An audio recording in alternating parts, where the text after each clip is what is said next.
Muy bien, entonces abrimos nuestras Biblias, hermanos, en la carta de Romanos y el Señor ha sido fiel, hermanos, durante estos 3 meses, un poquito más de 3 meses de estar estudiando la carta a los romanos y ahora llegamos al final, capítulo 16. Y los finales en algunos casos son un poco tristes, ¿verdad, hermanos? En algunos contextos, tal vez que se está terminando la serie que tanto ha estado disfrutando por meses o por semanas y llega al final. O tal vez que termina su película que tanto la estaba disfrutando en el cine y ya va conduciéndose al final. Cuando llegamos al final, de alguna manera hay un poquito de nostalgia, de tristeza, por qué no continúa, dice uno muchas veces. Pero aquí en Romanos 16 es el final de la carta, hermanos, pero no es un final triste, es un final glorioso. Porque el apóstol Pablo básicamente va a resumir el significado del Evangelio. ¿Qué significa el Evangelio? Así que ya estamos ubicados, hermanos, en Romanos 16.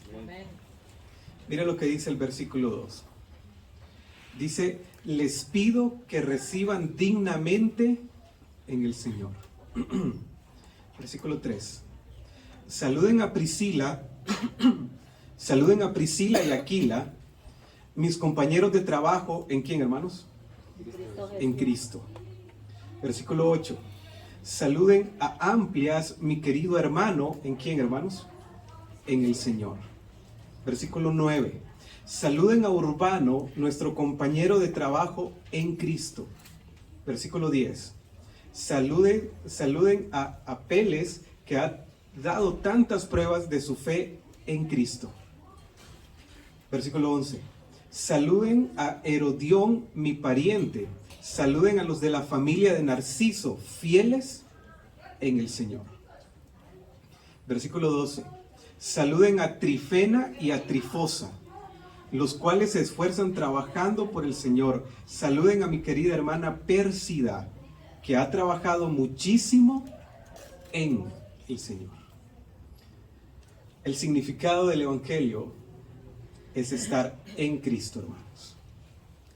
El apóstol Pablo aquí está haciendo un resumen básicamente de todo lo que ha venido enseñando a lo largo de estos 15 capítulos. Es una exposición profunda del Evangelio y él termina diciendo el significado o el resumen del Evangelio es estar en Cristo, hermanos. Estar en Cristo. Esta palabra, estar en Cristo, o estar en Dios, o estar en el Señor, el apóstol Pablo la ha utilizado 164 veces a lo largo de toda la carta, hermanos. Porque él sabía que el significado del Evangelio es estar en Cristo. Eso significa, hermanos, estar en Cristo, estar ubicados en Cristo. Por ejemplo, en Juan 15:5 dice, yo soy la vid y ustedes las ramas.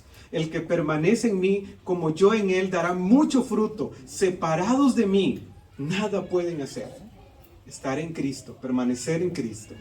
Segunda de Corintios 5:17 dice, por lo tanto, si alguno está en Cristo, es una nueva creación. Lo viejo ha pasado, ha llegado lo nuevo, estar en Cristo. El ser cristiano, el ser hijo de Dios se resume en una frase, estar en Cristo. Y yo espero, hermanos, que después de todo el estudio que hemos tenido en la carta de Romanos, usted pueda estar seguro dónde está ubicado. Solo hay 2 tipos de personas en el mundo, los que están en Cristo y los que están fuera de Cristo. Y esta mañana es bueno que podamos reflexionar si en realidad estamos en Cristo. Cuando una persona se pierde en una ciudad, lo primero que hace no tiene que ser empezar a correr, sino saber dónde se encuentra perdido. Nosotros necesitamos saber dónde estamos, hermanos. Si estamos en Cristo o no estamos en Cristo. Así que el apóstol Pablo hace el resumen en una frase de todo lo que ha venido enseñando en 15 capítulos sobre el Evangelio. El significado del Evangelio es estar en Cristo, hermanos. Hay un diccionario del idioma griego que nos da un poquito de definición sobre esta frase, estar en Cristo. Dice, esta es una expresión utilizada frecuentemente en los escritos de Pablo. Se refiere a la unión íntima. Estar en Cristo significa estar unido íntimamente con Cristo. Pero no solamente se refiere a una unión íntima, sino a una comunión entre el creyente y Cristo. Estar en Cristo significa tener comunión con Él, tener intimidad. Pero también esta frase, estar en Cristo, es la identidad cristiana. Y hay algo más, es la base de todas las relaciones cristianas. Estar en Cristo. Así que la frase en Cristo o en el Señor significa 4 cosas. La primera es unión con Cristo. Número 2, comunión con Cristo. Número 3, identidad con Cristo. Y número 4, la base para todas las relaciones cristianas. Es por eso que en este capítulo 16 el apóstol Pablo menciona 26 nombres de hermanos en Roma. Porque este es el segundo significado del Evangelio. Nuestra unión con los hermanos. Estar unido a nuestros hermanos. Pablo se siente parte de la iglesia en Roma, aunque él nunca había estado en Roma. Él se sentía parte de la iglesia en Roma. Y esto es increíble, hermanos, porque él nunca había visitado la iglesia en Roma, pero presenta el nombre de 26 hermanos y presenta lo que hacía cada hermano. Porque Pablo sabía que aunque él nunca había estado en Roma, él estaba unido a los hermanos. Así que un resumen del Evangelio o el significado del Evangelio es 2 cosas. Número 1, estar en Cristo. Y número 2, estar unido a mis hermanos. Todos esta mañana, todos los que somos hijos de Dios, los que hemos entregado nuestra vida a Cristo, estamos unidos como un solo cuerpo. Y esta conexión no es una conexión que es creada por nosotros, es creada, hermanos, por el Señor. Es Cristo el que hace esta obra. Así que después de mostrar el resumen de lo que significa el Evangelio, estar en Cristo y estar unido a mis hermanos, el apóstol Pablo va a brindar algunas actividades en las que la iglesia se debe de mantener ocupada con el fin de cuidar la unidad del cuerpo de Cristo. Los que tienen Biblia, una Biblia diferente a la nueva traducción, a la nueva versión internacional, en el versículo 16, dice, les recomiendo a nuestra hermana Febe. En otra versión hay una palabrita de más ahí que dice además. O sea que las recomendaciones del apóstol Pablo no comienzan aquí, hermanos. Comienzan en el capítulo 15, versículo 30. Ahí comienza el apóstol Pablo a dar su discurso final. Capítulo 15, versículo 30. Dice, les ruego, hermanos, por nuestro Señor Jesucristo y por el amor del Espíritu, que se unan conmigo en esta lucha y que oren a Dios por mí. Les ruego. Esta misma frase, les ruego, vuelve a aparecer en el capítulo 16, versículo 17. Les ruego, hermanos, que se cuiden. Y esta frase aparece en el capítulo 12, versículo 1. Les ruego, hermanos, que por la misericordia de Dios se presenten sus cuerpos en sacrificio vivo. Ahora, ¿qué está tratando de comunicar el apóstol Pablo con esta frase? Cuando los hermanos en Roma están leyendo esta frase, hermanos, ellos entienden la emergencia o la rapidez con la que tienen que atender el llamado del apóstol Pablo. Este es un pedir fervorosamente algo. El significado de esta frase, ruego que hagan esto, es, hermanos, que no se les vaya a olvidar mantenerse ocupados en estas actividades que les voy a dar. ¿Y cuáles son estas actividades? Bueno, en esta mañana vamos a nombrar 7 actividades en las que la iglesia se debe mantener ocupada con el propósito de vivir en unidad. 7 actividades en las que la iglesia se debe mantener ocupada con el propósito de vivir en unidad. Mire la primera actividad en el versículo 30 del capítulo 15. Les ruego, hermanos, por nuestro Señor Jesucristo y por el amor del Espíritu, que se unan conmigo en esta lucha y oren a Dios por mí. La primera actividad que debe de mantenerse la iglesia en Roma, ahora que ha llegado al final de la carta, dice, manténganse orando por mí. El apóstol Pablo, hermanos, es consciente que necesitan orar por él. Y él dice, ayúdenme en esta lucha. Oren por mí. Es lo primero que él dice, la oración. Necesitamos como iglesia, queridos hermanos, mantenernos orando unos por otros. Pero el apóstol Pablo primeramente reconoce la necesidad que él tiene de que oren por él. El gran apóstol, el gran misionero que ha fundado muchas iglesias, él reconoce la necesidad que oren por él. Muchas veces, hermanos, nosotros no oramos porque nosotros no sentimos la necesidad de que oren por nosotros. Pero el apóstol Pablo les dice a los hermanos, oren por mí. Yo quiero mostrarles 4 peticiones que da el apóstol Pablo por las que él quiere que lo recuerden en oración. Sigamos leyendo el versículo 31. Pídanle que me libre de caer en manos de los incrédulos que están en Judea.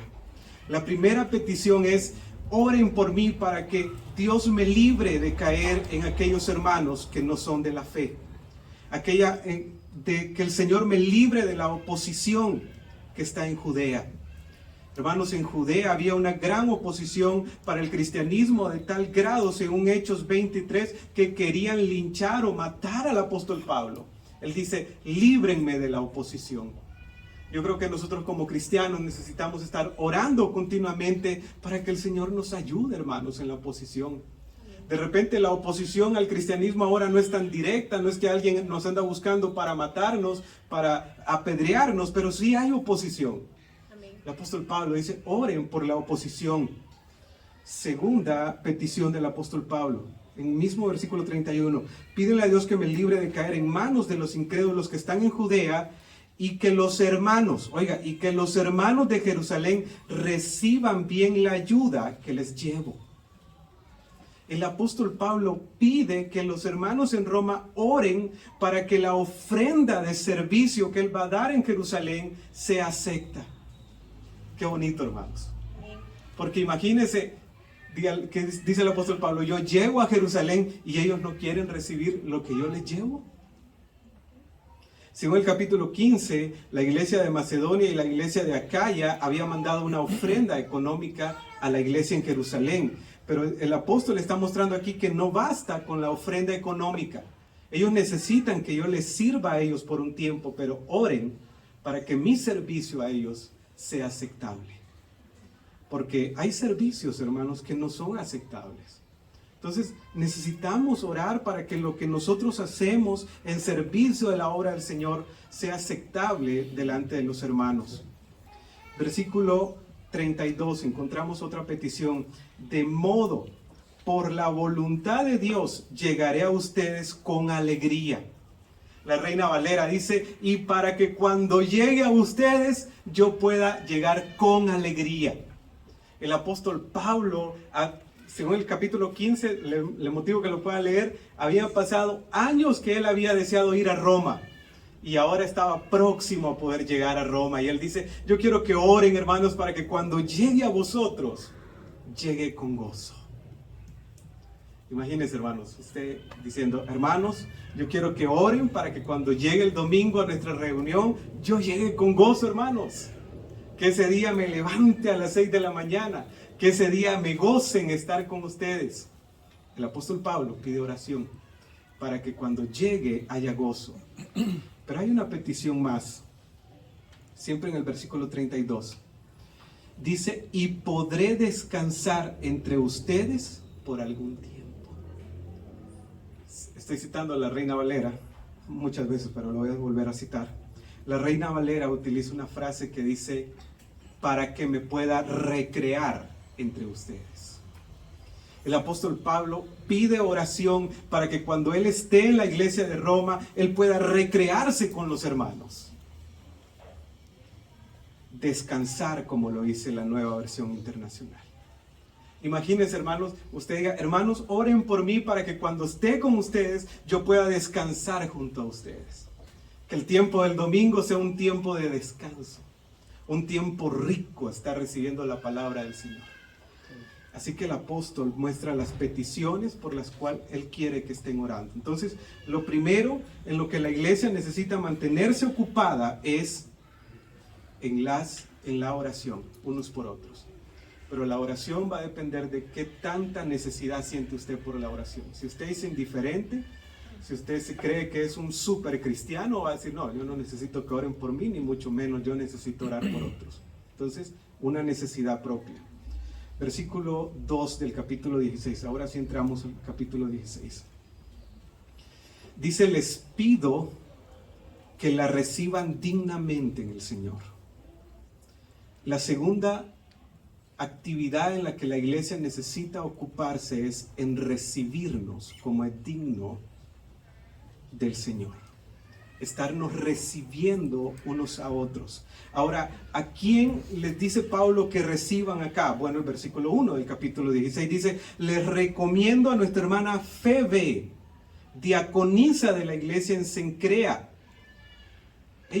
Febe, hermanos, era una hermana en Cencrea que iba a viajar a Roma, y Pablo manda esta carta y le dice, necesito que la reciban, por favor, a Febe.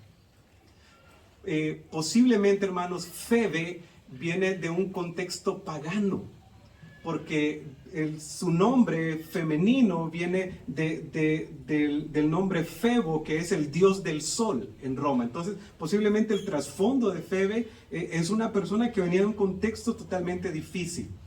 También por el versículo 2, el versículo 2 dice, les pido que la reciban dignamente en el Señor como conviene hacerlo entre hermanos en la fe, préstenle ayuda, préstenle la ayuda que necesiten porque ella ha ayudado a muchos. Febe era una mujer que ayudaba a muchas personas. La palabra que aparece aquí para ayuda es ha patrocinado a muchos. Posiblemente Febe era una hermana de bastantes posibilidades. Pero también Febe dice que es una diaconisa en la iglesia.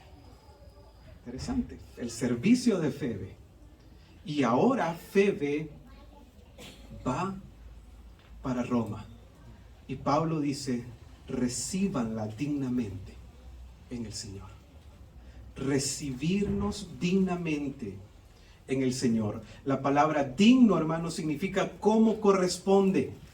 En la palabra, en la Biblia, el término dignamente aparece con varios énfasis. Por ejemplo, en Efesios 4:1 dice que debemos conducirnos como corresponde a un cristiano. En Filipenses 1:27 dice de que debemos de comportarnos como un cristiano. Y aquí en 16:2 de Romanos dice que debemos de recibirnos como un cristiano. Primera de Pedro, capítulo 4, versículo 9, habla que el distintivo de un cristiano es la hospitalidad. Y es básicamente lo que Pablo le está pidiendo, recíbanla dignamente. Así que primero necesitamos ocuparnos, hermanos, en la oración. Después necesitamos ocuparnos en la hospitalidad, en recibirnos unos a otros. Recuerde que somos un cuerpo, que estamos conectados, entonces necesitamos practicar la hospitalidad unos con otros. Si el día de mañana lo visita un hermano, sea lo más hospitalario posible. Amén. La hospitalidad, hermanos, porque somos un cuerpo, estamos unidos, como es digno del Señor. Pero hay otra actividad, siempre ahí en el versículo 2, dice que la reciban dignamente en el Señor como conviene hacerlo entre los hermanos de la fe. Préstenle toda la ayuda que necesiten. La tercera actividad en la que debemos de mantenernos ocupados es, hermanos, ayudándonos unos a otros como es digno del Señor. Este término ayudarnos significa ponernos a disposición, estar dispuestos a ayudar en todo lo que los hermanos necesitan. Febe iba a ser nueva en la ciudad de Roma, entonces ella necesitaba de repente saber dónde iba a comprar la leche, dónde podía hospedarse tranquilamente. Los hermanos necesitaban ser quienes le ayudaran ahí. Así que cuando un hermano tiene una necesidad, lo menos que podemos hacer es ayudarle. Porque necesitamos mantenernos ocupados en el ayudarnos unos a otros. Gálatas 6:10 dice, por lo tanto, siempre que tengamos la oportunidad, hagamos bien a todos y en especial a los de la familia de la fe. Llevamos 3 actividades, hermanos, en las que debemos de mantenernos ocupados. Número 1, orando. Orando unos por otros. Número 2, recibiéndonos o practicando la hospitalidad como hermanos. Número 3, ayudándonos, prestando un servicio unos a otros. Y número 4, hermanos, mire lo que dice el versículo 3, saluden. Lo que dice el versículo 5, saluden. Versículo 6, saluden. Versículo 7, saluden. Versículo 8, saluden. Versículo 9, saluden. Versículo 10, saluden. Versículo 11, saluden. Versículo 12, saluden. Versículo 13, saluden, hermanos. Y mire cómo termina el versículo 16. Salúdense unos con otros. Wow. La cuarta actividad en la que la iglesia necesita mantenerse ocupada es en el hecho de estarnos saludando unos a otros. El apóstol Pablo utiliza 21 veces esta acción, salúdense. Y él no lo pone como una opción, no lo pone como un deseo, lo pone como un mandato. Salúdense unos a otros. La expresión unos a otros también se repite en la palabra del Señor. Por ejemplo, en Juan 13:34 habla de que nos debemos amar unos a otros. En Santiago 5:16 habla de confesar nuestras ofensas unos a otros. En Filipenses 1:4 habla de orar unos por otros.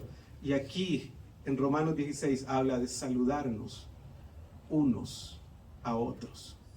El saludo, hermanos, en la vida cristiana es parte de una pieza fundamental, el estarnos saludando, porque estamos unidos. Recuerde, la clave de todo esto es que estamos unidos.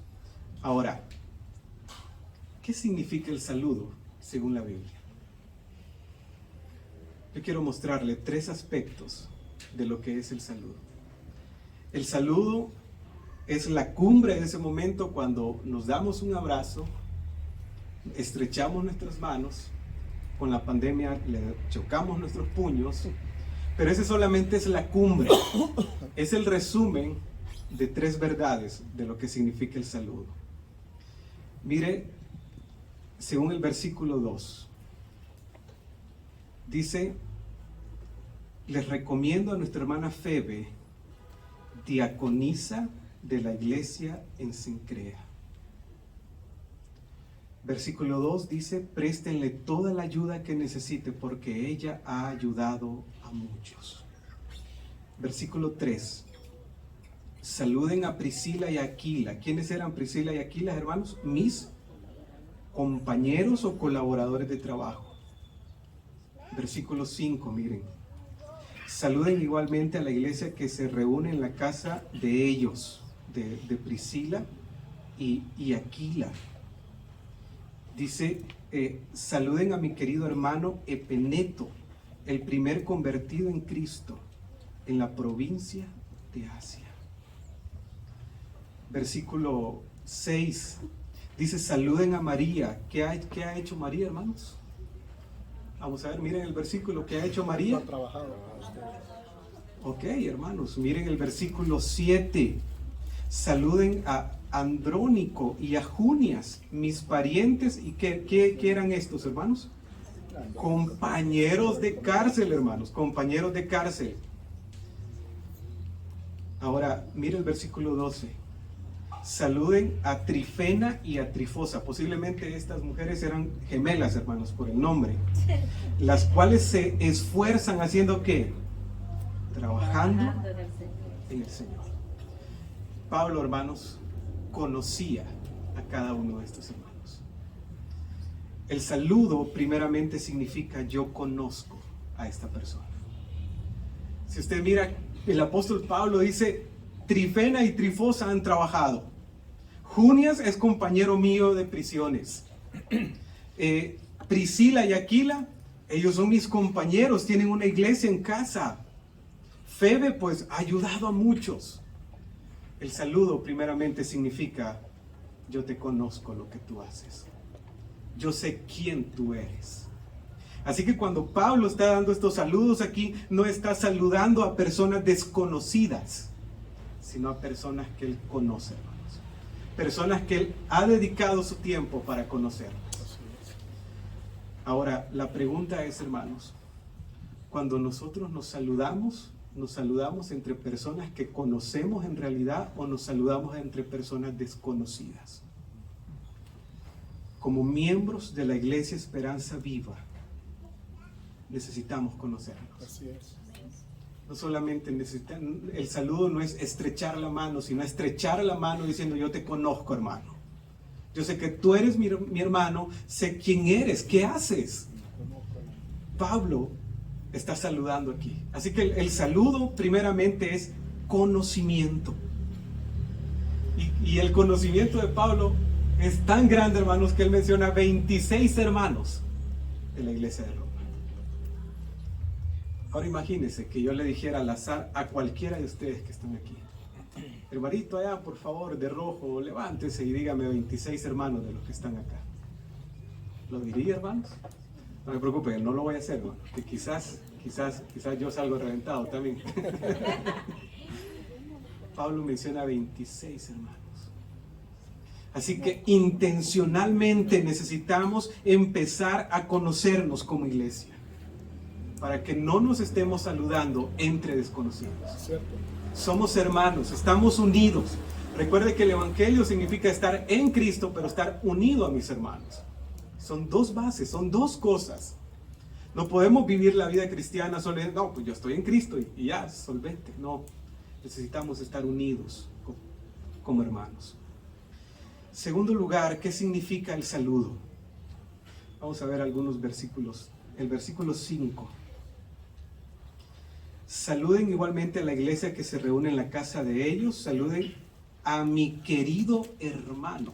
Wow, mi querido hermano. Versículo 7. Dice: saluden a Andrónico y a Junias, mis compañeros de cárcel, destacado entre los apóstoles convertidos a Cristo antes que yo. Versículo 8, saludos a Amplias, mi querido hermano. ¿En qué, hermanos? Mi querido hermanos. Mire la repetición del término mi querido. Versículo 9 dice: saluden a Urbano, nuestro compañero de trabajo en Cristo, y a mi querido hermano. Mi querido hermano. Increíble, hermanos. Así que el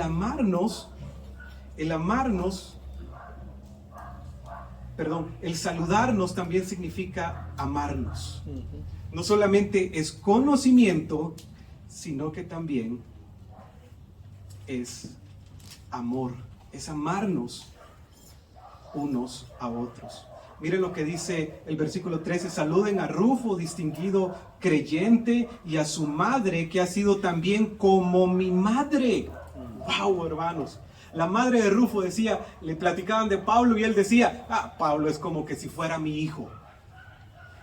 Qué amor el que le tenía. Pablo decía: no, la madre de Rufo es como que si sea mi mamá. ¿Será que nosotros, hermanos, podríamos llegar a decir esto en esta mañana? No, sí, yo me llevo tan bien con mis hermanos que es como que si fueran mis hermanos en carne. No, la hermanita tal es como que si sea mi mamá. Darse tanto en amor. Que lo inviten a una sopa, hermano. Ahí está, una sopita. Hermanos, entonces, el saludarnos significa, número 1, conocernos. Número 2, amarnos.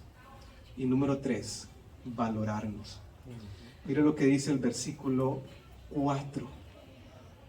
Dice que Aquila y Priscila, por salvarme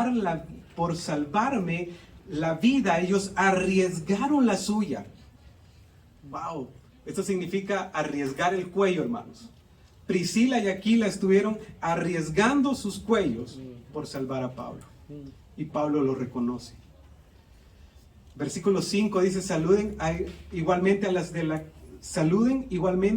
a la iglesia que se reúne en casa de ellos. Pablo reconoce que Aquila y Priscila tenían una iglesia en casa. María, en el versículo 6, dice que ha trabajado mucho.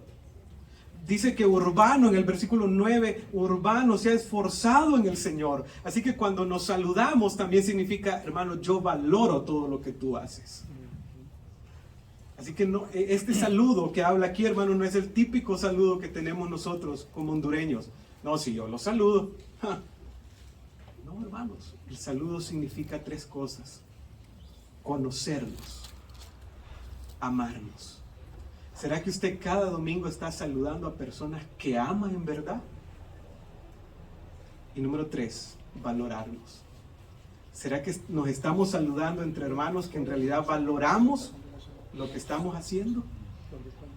Así que es necesario, hermanos, hacer cambios en esta mañana. Y si usted siente que no ha estado saludando a personas que conoce, a personas que ama, a personas que valora, esta mañana dígale, Señor, yo necesito empezar a saludar a personas que amo, que valoro y que conozco.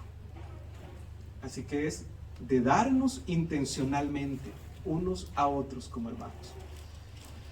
Llevamos 4 actividades en las que la iglesia debe mantenerse ocupada. Número 1, orando.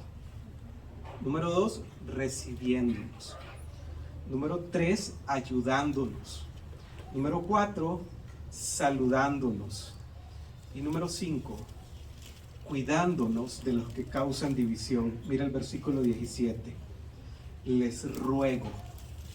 El apóstol Pablo vuelve a utilizar la misma expresión, les ruego. Es pedir algo fervorosamente. Ahora, ¿qué es lo que él va a pedir aquí? Les ruego que se cuiden de los que causan divisiones y dificultades, y que van en contra de lo que a ustedes se les ha enseñado. Apártense de ellos. Esto es fuerte, hermanos, pero el apóstol Pablo les dice que el cristiano necesita mantenerse ocupado o cuidándose de aquellas personas que causan división. Tener cuidado, poner atención, fijarnos en aquellas personas que les gusta causar división. Hay 2 tipos o 2 clases de personas según este versículo. Número 1 dice de los que causan divisiones y dificultades. Número 2, que van en contra de lo que a ustedes se les ha enseñado. Los que les gusta causar divisiones y los que les gusta dar una enseñanza contraria de la que está en la palabra del Señor. En Judas tenemos, hermanos, muchos versículos que nos hablan sobre esto. Vamos a Judas. Una manera fácil de encontrar Judas es irse a Apocalipsis, y el libro que está, o la carta que está antes de Apocalipsis, es Judas. Judas solo tiene un capítulo, entonces versículo 12 y versículo 13 dice: estos individuos son un peligro oculto. Sin ningún respeto convierten en parrandas las fiestas de amor fraternal que ustedes celebran. Buscan solo su propio provecho. Son nubes sin agua, llevadas por el viento. Son árboles que no dan fruto cuando debieran darlo. Están doblemente muertos, arrancados de raíz. Wow. Versículo 16, mira lo que dice. Estos individuos son refunfuñadores y criticones. Se dejan llevar por sus propias pasiones. Hablan con arrogancia, adulan a los demás para sacar ventaja. Mira el versículo 18 y versículo 19. Ellos les decían: en los últimos tiempos habrán burladores que vivirán según sus propias pasiones impías. Estos son los que causan divisiones y se dejan llevar por sus propios instintos, pues no tienen el Espíritu. Ustedes, en cambio, queridos hermanos, manténganse en el amor de Dios, edificándose sobre la base de su santísima fe y orando en el Espíritu Santo, mientras esperan que nuestro Señor Jesucristo en su misericordia les conceda vida eterna. El versículo 23 es bastante fuerte, dice: a otros sálvenlos arrebatándolos del fuego, compadézcanse de los demás, pero tengan cuidado, aborrezcan hasta la ropa que haya sido contaminada por su cuerpo, por las personas que están causando división, por los falsos maestros. Así que la iglesia necesita cuidarse de este tipo de personas. Esta es la quinta actividad en la que el apóstol Pablo le dice a la iglesia que necesita de cuidarse, necesita ocuparse, cuidarse de los que causan división. Pero no basta con solo cuidarse, sino que según el versículo 17 hay algo más por hacer de Romanos 16. Dice: les ruego, hermanos, que se cuiden de los que causan divisiones y dificultades y que van en contra de lo que a ustedes se les ha enseñado. Apártense de ellos. No, si yo puedo mantener mi relación, todo va bien. Apártense. No basta con cuidarse. Apártense. La palabra lo que está diciendo aquí es desviarse, zafárseles a este tipo de personas. Y ya vamos a ver por qué es importante apartarse de este tipo de personas. Versículo 18. Tales personas, tales individuos no sirven a Cristo, nuestro Señor, sino a sus propios deseos. El primer aspecto, ¿por qué necesitamos apartarnos de las personas que causan división? Es porque no sirven a Cristo, sino a sus propios deseos. En segundo lugar, dice, sino a sus propios deseos con palabras suaves. Estas palabras suaves significan palabras bonitas, que si usted no se pone pila, no las va a identificar. Son tan bonitas que usted no va a identificarlas. Usted va a decir que es algo bueno. Entonces, primer motivo, ellos no sirven a Cristo sino a sus propios deseos. Número 2, engañan con sus palabras. Y número 3, dice con palabras suaves y lisonjeras engañan. Las palabras lisonjeras, ¿sabe cuáles son? Palabras de alabanza, que lo van a exaltar a usted. Y usted va a decir: wow, cómo me mira esta persona, está alabando. Pero estas palabras son para engañar. Dice que engañan a quienes, hermanos, a los ingenuos. Proverbios 14:15 dice: el simple todo lo cree, mas el avisado mira bien sus pasos. Por eso es necesario, hermanos, apartarnos de aquellos que causan división. No solamente identificarlos, sino apartarnos. Hacer cortes, hermanos. Porque un candidato para ellos engañar son los ingenuos. Y por eso el aspecto número 7 que la palabra del Señor nos va a dar es crecer para no ser ingenuos, hermano. El aspecto o la actividad número 7 en la que debemos de mantenernos ocupados es crecer en discernimiento. Crecer en discernimiento para poder identificar entre lo falso y lo verdadero, para poder identificar a aquellos que causan división y aquel cristiano saludable. Mira lo que dice el versículo 19. Es cierto que ustedes viven en obediencia, lo que es bien conocido de todos, y me alegra mucho. Pero, hay un pero, hermanos.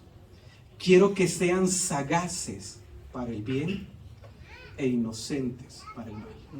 Lo que Pablo les está diciendo a los hermanos ahí es: gloria a Dios, hermanos, por su obediencia. Es muy lindo, muy, muy precioso. Pero yo quiero que ustedes entiendan por qué son obedientes. La palabra sagaz significa poder discernir, hermanos, entre lo bueno y lo malo, entre lo falso y lo verdadero. Porque recuerde el contexto: las personas que causan división y las personas que enseñan lo que está contrario a la palabra del Señor. Que ustedes puedan llegar a discernir. Hay dos tipos de obediencia, hermanos, que aquí en este versículo nos da. Una es la obediencia a ciegas. Yo obedezco porque Él me dice. Y puede estar perdido, pero como Él me lo dice, yo obedezco. Este tipo de obediencias pasa en muchos contextos cristianos. Y miramos a hermanos que hacen cosas locas, hermanos. ¿Y por qué lo hacen? No, Él me lo dijo. Obediencia a ciegas. Segunda obediencia. Obediencia por discernimiento. Yo obedezco porque sé que es lo correcto. Este es el tipo de obediencia que usted y yo necesitamos crecer, hermanos. Poder saber que usted va a obedecer porque en realidad es la verdad. Porque en realidad es lo verdadero. Hay muchas personas que han sido afectadas, hermanos, porque simplemente decían, no, la palabra del Señor dice que obedezcamos y obedecen a ciegas. No, hermanitos. Es obediencia por discernimiento. Yo obedezco porque sé que esta es la verdad. El saber por qué estamos obedeciendo. Por eso es necesario crecer en discernimiento. Porque así como la palabra del Señor lo anunció en Judas, aquí en Romanos y a lo largo de la Biblia, hermanos, van a haber personas que van a causar divisiones. Esto no es de extrañarse. Pero el candidato para las divisiones es el ingenuo, el que no puede discernir, el que simplemente tiene una obediencia ciega. Por eso la palabra del Señor nos alerta que tengamos una obediencia de discernimiento. Es que usted, hermanitos, usted pueda discernir cuando algo en realidad va conforme a la palabra del Señor o en realidad va fuera de la palabra del Señor. Y hay 3 pruebas que yo quiero enseñarle esta mañana para poder identificar cuando una enseñanza o una persona viene del Señor o no. Lo primero es la prueba bíblica. Segundo lugar es la prueba cristológica. Y tercer lugar es la prueba moral. Usted hágase la primera pregunta es: ¿concuerda lo que esta persona me está diciendo con la Escritura? Si pasa la primera prueba, dele a la segunda. Segundo lugar, ¿lo que esta persona está haciendo o está diciendo glorifica al Señor Jesucristo? Y si glorifica, pase a la tercera. ¿Promueve el bien esta decisión o esta enseñanza? Y si el resultado es sí, hermanos, probablemente viene de Dios. Pero si no concuerda con las Escrituras, si no glorifica a Jesucristo y si no promueve el bien, hermanos, no es verdad lo que esa persona está haciendo. Así que hay tres pruebitas para poder identificar cuando algo viene del Señor o algo no viene del Señor. ¿Está de acuerdo de la Escritura? ¿Está de acuerdo con Cristo y está de acuerdo con el cuerpo de Cristo? ¿Va a beneficiar a la iglesia esta decisión? Y si no es así, hermanitos, es falso, no es correcto. Ok, habiendo dicho esto, ya tenemos las 7 actividades en las que debemos de mantenernos ocupados como iglesia. Número 1, orando. Número 2, recibiéndonos. Número 3, ayudándonos. Número 4, ¿qué significa el saludo, hermanos? Conocer, amar, valorar. Muy bien, excelente, hermanos. Número 5, cuidándonos. ¿De quiénes nos vamos a cuidar? Ok, cuidándonos. Número 6, apartándonos. Apartándonos de los que causan división. Y número 7, creciendo ¿en qué? En discernimiento. Crecer en discernimiento para que usted pueda poder identificar, hermanos, cuando algo viene de Dios y cuando algo no viene de Dios. El apóstol Pablo va a terminar la carta con una palabra de fortaleza. Versículo 25. Versículo 25 y versículo 26 es una palabra de fortaleza que el apóstol Pablo deja a la iglesia en Roma. Y esta palabra que pueda quedar en nuestras vidas también, hermanos. Dice: el Dios eterno ocultó su misterio durante largos siglos, pero ahora lo ha revelado por medio de los escritos proféticos. según su propio mandato, para que todas las naciones obedezcan a la fe. Al que puede, ¿qué, hermanos? Fortalecernos. A ustedes conforme a mi evangelio y a la predicación acerca de Jesucristo. 4 medios que el Señor puede utilizar para fortalecernos. Número 1, el misterio oculto, que es Cristo. El misterio que había estado oculto, Cristo. Colosenses 1 nos habla acerca del misterio revelado, Cristo. El Señor puede fortalecernos por medio de Cristo, pero también habla ahí por medio de los escritos proféticos. Segundo medio por el cual el Señor nos puede fortalecer, por medio de su palabra, hermanos. También dice, a ustedes conforme a mi evangelio. Cuarto medio por el cual el Señor nos puede fortalecer, por medio del evangelio. Y la predicación acerca de Jesucristo. Cuarto medio por el cual el Señor nos puede fortalecer, por medio de la predicación. Por medio de Cristo, por medio de la palabra, por medio del evangelio y por medio de la predicación. Todos estos medios están a su disposición, hermanos, para que usted sea fortalecido. Y vamos a terminar leyendo el versículo 27. Porque un creyente fortalecido es un creyente que le da gloria y honra a Dios. Dice, al único sabio Dios sea gloria para siempre por medio de Jesucristo. Amén. ¿Qué tal si lo leemos a una sola voz, hermanos? ¿Estamos listos? 1, 2, 3. Al único sabio Dios sea la gloria por siempre por medio de Jesucristo. Amén. Vamos a orar. Señor, gracias por esta mañana. Su palabra nos ha enseñado y nos ha dicho, Señor Jesús, en aquellas actividades que necesitamos mantenernos ocupados. Oramos, Padre Santo, que su palabra sea memorable en nuestra mente, que podamos ponerla en práctica, Señor, y que podamos ser fortalecidos. Gracias, Señor, por guiarnos durante todos estos meses en su palabra, Señor. Permítanos poder esta mañana estar definidos dónde estamos, si estamos en usted o no estamos en usted. Que aquellos que todavía dudan de su fe, Señor Jesús, que puedan entregar su vida a ti.